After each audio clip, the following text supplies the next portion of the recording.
कि सही तरीके से अगर कभी ये वारदात की इंक्वायरी अगर होती है तो मुझे लगता है कि दूध का दूध और पानी का पानी सामने आ ही जाएगा। लगभग 1:30 बजे मैं रहता हूँ उस घर के पास शेल मारा गया जिसका धुआं मेरे अपने घर में भी आया।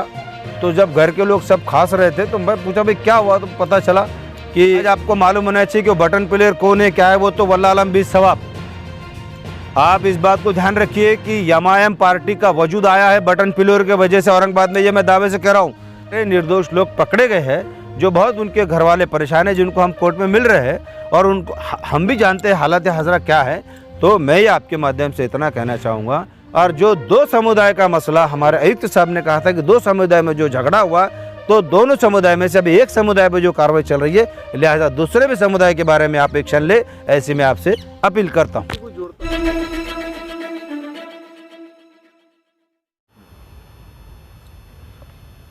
सर, अभी जो औरंगाबाद के हालात चल रहे हैं, रमज़ान का महीना है, इसके ऊपर आप क्या रोशनी डालेंगे? आप किस नज़रिए से देखते हैं इन हालात? देखिए, जो हालात अपने पास रमज़ान शरीफ में हुए और ख़ास करके जो किराड़पुरे का जो मसला हुआ है, ये एक शर्मनाक हादसा है हम सब के लिए और ख़ास करके हमारे लिए, क्योंकि हम तो किराड़पुरे के पैदावार है और उस मंदिर के जो है बड़े खिदमतगार है, जिसको हमारे पुरखों से वहाँ हम लोग देखते आए हैं। और उस मंदिर के सामने जो घटना घटी है बहुत शर्मसार घटी है, जिसकी निंदा मैं सलीम पटेल वाहेगांवकर महाराष्ट्र प्रदेश राष्ट्रवादी कांग्रेस पार्टी का जनरल सेक्रेटरी होने की हैसियत से हम लोग निंदा करते हैं। देखिए, सही तरीके से अगर कभी ये वारदात की इंक्वायरी अगर होती है तो मुझे लगता है कि दूध का दूध और पानी का पानी सामने आ ही जाएगा। जिस दिन ये वारदात हुई रात में 11 से 11:30 बजे मैं किराड़पुरा स्टॉप पे अपने घर से आया हूँ। हमारी माँ की गोलियाँ लेने के लिए मेडिकल पे गया था। उस वक्त वहाँ थोड़ा सा मुझे ऐसा लगा कि कुछ वहाँ झगड़ा जैसा हुआ है। तो मैंने लोगों से पूछा कि भाई क्या होगा, क्यों रश है? तो मुझे बताया गया कि भाई यहाँ कुछ लोग आए थे और कुछ नारेबाजी वगैरह कर रहे थे, जहाँ थोड़ा शर हुआ, लेकिन वो आपस में मामला सब जिधर उधर हो गया और वो चले गए, ये भी चले गए। उसके बाद मैं घर पर आ गया हूँ।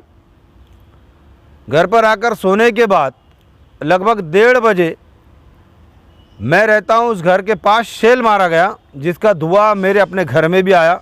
तो जब घर के लोग सब खास रहे थे तो मैं पूछा भाई क्या हुआ, तो पता चला कि बाहर शेल मारा गया और वहाँ वारदात ऐसी हुई कि मंदिर के पास बहुत बड़ी गड़बड़ हो गई है और वहाँ जो गाड़ियाँ वगैरह जलाई गई और बहुत सारे ऐसे एकदम अचानक से, तो मैं खुद भी घबरा गया कि ये ऐसी अचानक वारदात क्या हो गई, जबकि मामला तो सब शांत हो गया था। तो अब न बाहर जाते आया न किसी से कांटेक्ट करते आया। अब इस बात का जब मैं सुबह में गया स्टॉप पर तो ये एक चीज़ देखने को आई मेरे सामने कि बहुत सारी गाड़ियाँ जल गई थी और पता नहीं वो जुनून वो कौन थे, कहाँ के थे, इसका तो कोई अंदाज़ा नहीं लगा सका। तो वहाँ कुछ एक आला ऑफिसर थे जिनसे मैंने गुफ्तगू किया, उन्होंने मुझसे पूछा तो मैं कहा कि भाई ये बंदे हमारे बस्ती के नहीं हो सकते जिन्होंने ये आगजनी की है। उसका उदाहरण ऐसा है कि मेरी अपनी खुद की गाड़ी राम मंदिर के पास सालों से खड़े रहती है, कोई वहाँ धक्का नहीं लगाता, लेकिन मेरी गाड़ी को भी पूरी तहस नहस कर दिए।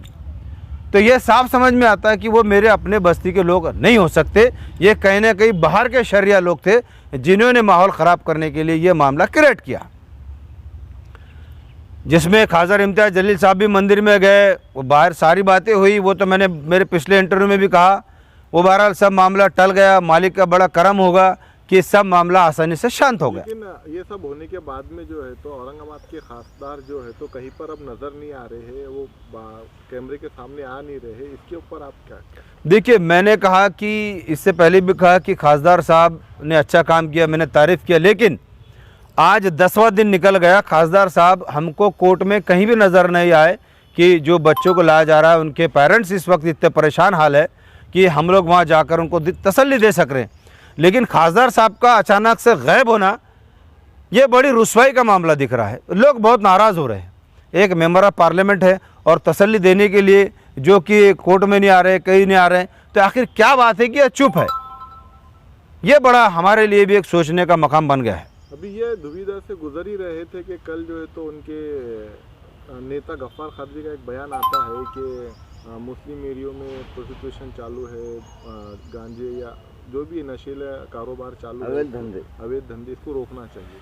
इसको आप किस नज़र से? देखिए, पहली बात तो ये गलती इम्तियाज़ जलील साहब ने करे कि हमारे नौजवानों को उन्होंने जो बटन प्लेयर कहा है, मैं उनकी उस बात का निंदा करता हूँ। ये बहुत गलत बात है। देखिए, कोई अपने माँ पेट से नशीला पैदा नहीं होता और कोई अपने माँ पेट से गुंडा पैदा नहीं होता।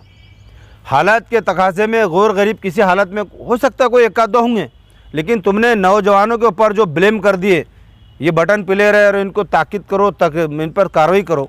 आज आपको मालूम होना चाहिए कि वो बटन प्लेयर कौन है, क्या है, वो तो वल्लाह आलम बीस सवाब।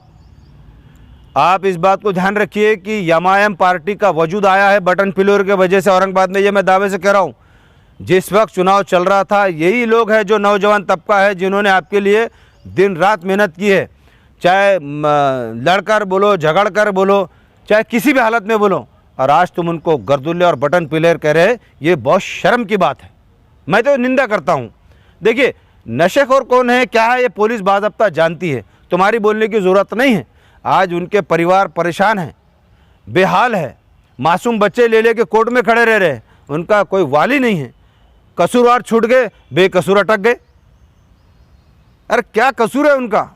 वो तो पुलिस जांच करेगी ना। तुम क्यों उचका रहे हो कि बटन प्लेयर है और इन पे एक्शन? अरे वो एक्शन लेने वाली पुलिस है। तुम क्यों हमारे मोहल्ले को और हमारे बस्तियों को कह रहे कि वहाँ जुए खाने के धंधे चलते हैं और वहाँ फला ऐसा धंधे चलते हैं? बदनाम करना चाह रहे हैं आप। मुस्लिम महिलाओं के ऊपर प्रोस्टिट्यूशन का अगर जो इल्ज़ाम लगाता है, इसको आप किस नज़र से देखते हैं? शर्मसार बात है ये।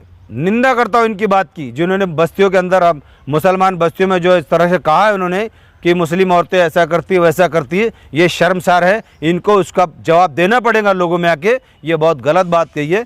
कुछ हद तक मैंने भी देखा इनके हमायम के लीडर हमारे गफ्फार साहब जो है, इन्होंने कहीं तो भी बोला है डेलीगेशन देने के बाद, जो गलत बात है।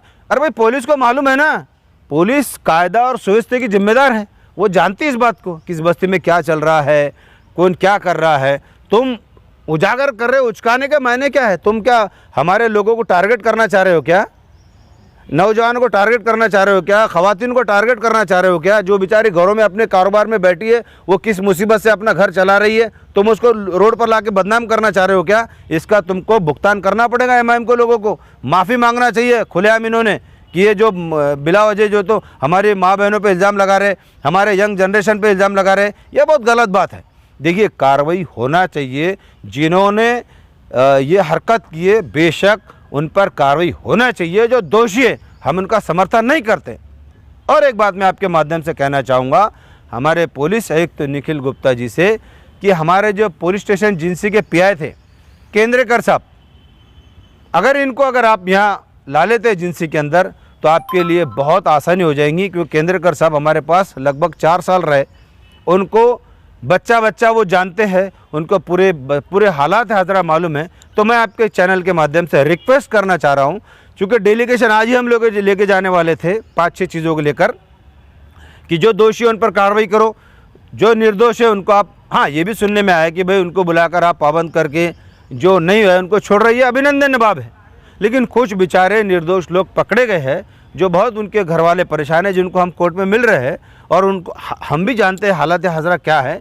तो मैं ये आपके माध्यम से इतना कहना चाहूँगा कि हमारे जो पीआई थे, जिनको जौहर नगर में ट्रांसफ़र की गई है, उनको इस एसआईटी का भाग बनाकर अगर लाएंगे तो यकीनन सारी बातें सामने आ जाएंगी। केंद्रेकर साहब को आप लाएंगे तो वाकई में सारी चीज़ें आपको मालूम पड़ जाएंगी कि कौन क्या है और कौन कैसा है। एक आखिरी सवाल, जैसे सामने बात आई थी कि 2 गुटों के बीच में झगड़ा हुआ है ये, तो आप अगर देखेंगे तो सिर्फ एक ही गुट के ऊपर कार्रवाई हो रही। हाँ, तो आप विरोधी पक्ष में भी है, तो आप क्या सरकार से मांग करेंगे? हमने इस बारे में हमारे नेता अजीत दादा पवार साहब को डेलीगेशन दिया है। हमने जो है सारे पार्टी के वरिष्ठों को इस बात का एक डेलीगेशन ऑलरेडी भेज दिया है। और मैं आपके माध्यम से सर्वपक्षीय लोग जो अपोजिशन में एक जगह आकर इस विषय पर माननीय पुलिस आयुक्त साहब को डेलीगेशन दीजिए और जो सच है सच पर कार्रवाई करो, हमारी इसको कोई समर्थन नहीं है। लेकिन जो निर्दोष पकड़े जा रहे हैं उन पे कहीं ना कहीं थोड़ा रहम करें, क्योंकि आज रमज़ान का महीना चल रहा है, बेरोज़गारी बढ़ी हुई है। आज अगर वो बेचारे बेकसूर जा रहे हैं तो उनके घरों के वांदे हो रहे हैं। तो मैं रिक्वेस्ट करना चाहूँगा कि कसूरवार को आप पकड़िए। और जैसा हमारे पुलिस आयुक्त साहब ने कहा था कि लगभग 91 लोग उसके अंदर जो है हमने वो कर लिए, टारगेट कर दिए।